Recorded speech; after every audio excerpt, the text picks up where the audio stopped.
Hello friends, I am Urjit. मैं आ गया हूँ न्यू इन्फॉर्मेशन के साथ। आज मैं आपको बताऊंगा भद्रा के बारे में।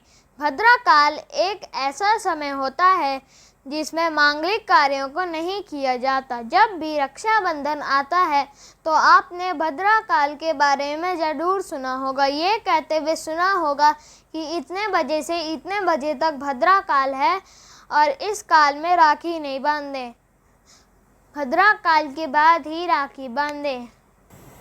तो अब मैं आपको बताता हूँ ये भद्रा कौन थी और भद्रा काल कैसे शुरू हुआ। पौराणिक कथा के अनुसार भद्रा भगवान सूर्य और पत्नी छाया की कन्या व शनि देव की बहन थी। भद्रा काले वर्ण, लंबे बालों, बड़े दांतों वाली तथा भयंकर रूप वाली कन्या थी।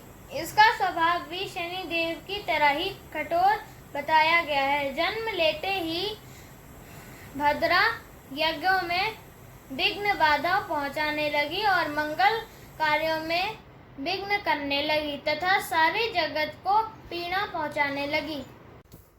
उसके स्वभाव को देखकर सूर्य देव को उसके विवाह की चिंता होने लगी और वो सोचने लगे कि इस दुष्ट कुरूप कन्या का विवाह कैसे होगा।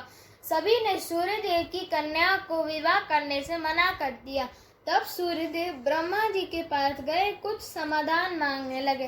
तब ब्रह्मा जी ने भद्रा को एक समय सीमा में बांध दिया और कहा, जो व्यक्ति तुम्हारे समय पर गृह प्रवेश तथा अन्य मांगलिक कार्य करे, तुम उन्हीं के कार्यों में विघ्न डालो। जो तुम्हारा आदर न करे, उनका कार्य तुम बिगाड़ देना।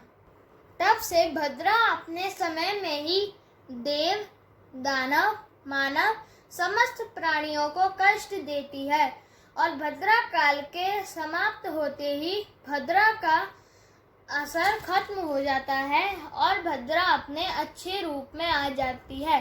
अब मैं आपको बताता हूँ एक इम्पॉर्टेंट बात। इस बार रक्षाबंधन 19 अगस्त को मनाया जाएगा और 1:29 PM तक भद्रा काल है, यानी सभी सिस्टर्स अपने ब्रदर्स को राखी 1:29 PM के बाद ही बांधेंगी।